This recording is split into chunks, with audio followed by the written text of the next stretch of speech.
Salam à toutes et à tous. Donc dans cette vidéo, je vais aborder le thème de l'hydrogène et je vais vous montrer pourquoi le Maroc pourrait être un acteur majeur du secteur. L'hydrogène est un carburant dit vert, il s'agit du combustible le plus propre et le plus efficace. Pour produire de l'hydrogène, il faut beaucoup d'électricité. L'hydrogène s'obtient par électrolyse, c'est-à-dire en séparant les molécules d'oxygène et d'hydrogène dans l'eau. C'est pour cette raison que le Maroc peut devenir un géant du secteur. Pour que l'hydrogène soit considéré comme vert ou écologique, selon la réglementation de la COP 21 sur le climat, il faut que le procédé pour produire ce carburant soit aussi écologique. Or, le Maroc a d'immenses ressources d'énergie solaire et éolienne. Le Maroc est un champion dans cette catégorie. Le pays ambitionne d'ailleurs d'obtenir 100% de son énergie via des moyens renouvelables comme le solaire et l'éolien d'ici 2050. L'autre atout du Maroc, c'est aussi les quantités d'eau qui sont relativement élevées comparées aux pays voisins comme la Mauritanie par exemple. La Mauritanie détient très peu d'eau, or pour produire de l'hydrogène, il faut des quantités astronomiques d'eau.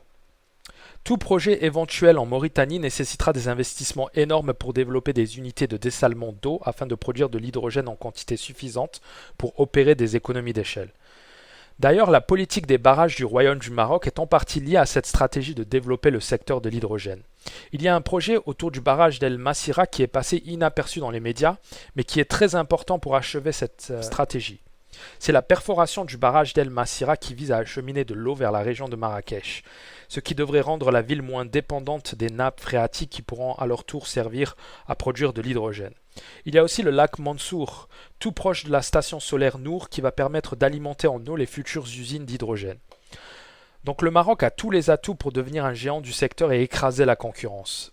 Les Allemands misent énormément sur l'hydrogène.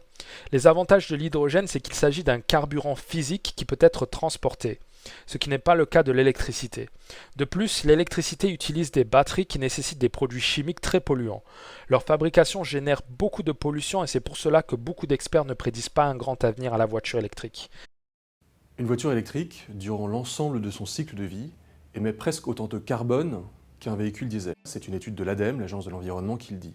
Alors ça peut paraître surprenant, mais en fait il faut comprendre qu'une voiture électrique, ça nécessite, pour être fabriquée, notamment des métaux rares. Ces métaux rares ils doivent être extraits du sol, notamment en Chine, raffinés, sont acheminés ensuite dans les usines de production, de fabrication des batteries notamment, et tout cela, eh bien, ça a un coût écologique extrêmement lourd en termes de rejet carbone. Pour construire une voiture électrique, il faut 3 à 4 fois plus d'énergie que pour un véhicule conventionnel. Donc cette idée de la voiture électrique qui serait une voiture zéro émission, c'est un mythe complet. En réalité, la voiture électrique, avant même de rouler son premier kilomètre, elle a déjà nécessité 3 à 4 fois plus d'émissions qu'un véhicule conventionnel. Donc il faut sortir de cette mystification selon laquelle quand on roulerait électrique, on roulerait propre. Ce n'est pas vrai. Le coût de la batterie est aussi très élevé. Il n'est pas certain qu'il baisse un jour compte tenu de la rareté des matériaux qui sont nécessaires à leur production. L'Allemagne a un autre souci qui est au niveau de la main-d'œuvre.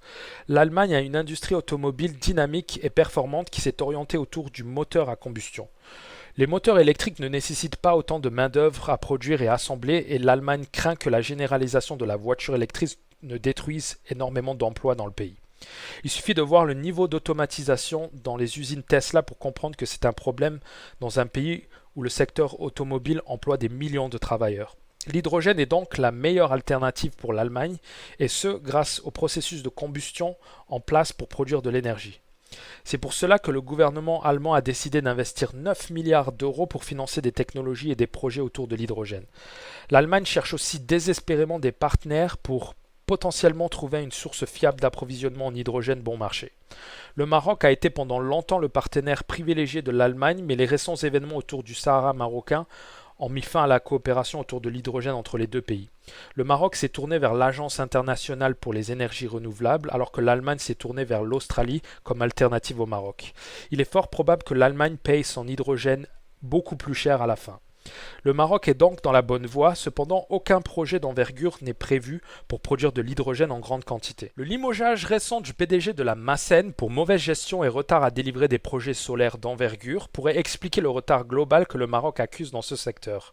Le Maroc doit en tout cas accélérer les chantiers en cours pour se positionner en tête du wagon de ce nouveau train technologique. Il est primordial pour le pays d'investir dans la recherche et développement et de financer un organisme pour développer un moteur à combustion vert marocain.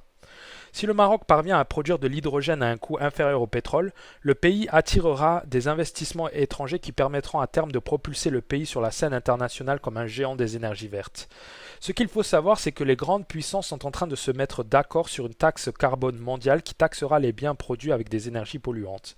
Il y a donc une course à la montre pour développer des énergies renouvelables afin d'éviter ces barrières à l'entrée des grands marchés mondiaux.